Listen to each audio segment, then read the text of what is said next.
self-determination, and I thought that's something that would be of great relevance to you today. Essentially, also it needs to be said that self-determination is supposed to have been the route through which people who are oppressed gain their freedom. And that's something that goes back to the French and American revolutions. It goes back to the way in which Latin America was decolonized. It goes back, of course, to the decolonization movement that's affected all of us when the original 51 countries that signed the UN Charter became the 194 countries we have today. So self-determination has been a very powerful concept throughout history. But self-determination has been very difficult to interpret. So for instance, in 1914, when American President Woodrow Wilson said that it's for every people to make their own determination. No nation can ignore the rights of oppressed peoples. And he makes this statement at the time, and he's referring, of course, to Europe. And he's referring to Europe after World War I. He's referring to the breakup of the various empires in Europe. The difficulty becomes who decides who gets to ask that question and who gets to vote in that particular question. And of course, when it came to UN decolonization of countries like Pakistan, India, and various countries in Asia and Africa, the fundamental premise became that you had to respect the colonial boundaries that were drawn. And those colonial boundaries that were drawn became national frontiers.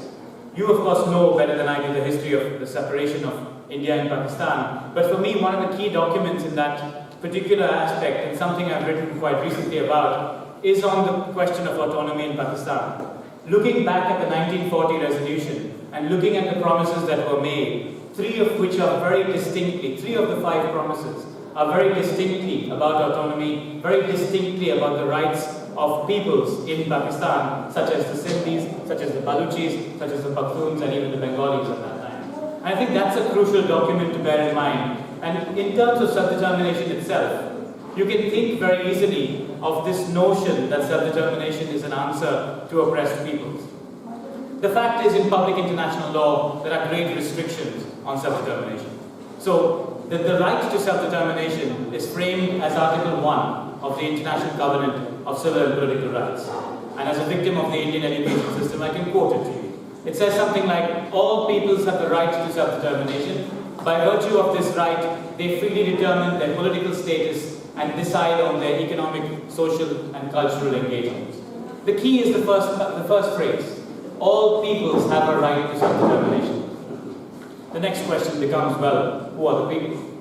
If you look at international law, you will find that there's support for at least 3 groups for being peoples. First and foremost, top of the list would be Palestinians. Even the Israelis recognize the Palestinians as a people.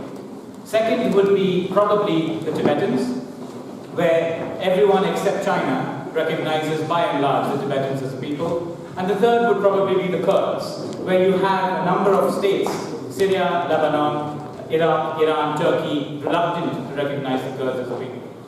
The difficulty becomes, even with these 3, what you would call in international law, open and shut cases of self-determination. We don't have states of Palestine, Kurdistan, or Tibet. The reason for that is not legal. The reason for that is politics. The reason for that is the extent to which these communities have been able to articulate their own rights as a nation and be able to gain that particular right in constitutional law.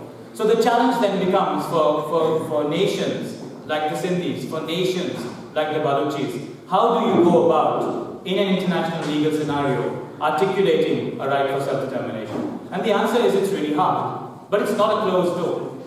When the UN was formed, India, for instance, argued that self-determination is like a disposable razor blade. You use it once, you throw it away. So India said, of course we believe in self-determination. That's how we got independence from the British. But Kashmir can't have self-determination because that's already been used. That particular right has been exhausted. Now that goes against the fundamental principle of what self-determination is. If self-determination is a remedy to oppression, whenever oppression exists, self-determination ought to be today. The difficulty with it is, again, the how question. How do you get there? If you're saying, on the one hand, the law is very clear, then why is it that the law can't be put into practice?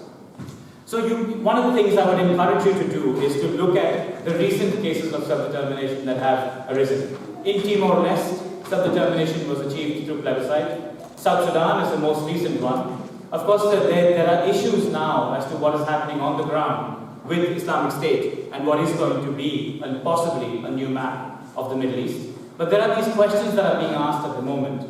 And it's on the one hand, it's very closed, that self-determination is not available to anyone other than peoples. You would find it very difficult to define as peoples in the way in which the UN would classify it. But you need to find other ways and means to articulate the case. Sometimes a good idea is not just a good idea that comes to fruition at a particular time. Sometimes a good idea needs to wait for a good time.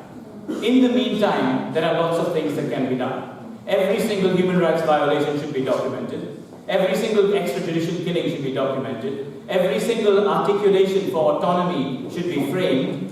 Various different discussions should be instigated on what that Lahore resolution was meant to mean at the foundation of the Pakistani state. And of course, the international pressure has to be kept up to highlight the plight that your fellow countrymen face. Thank you very much.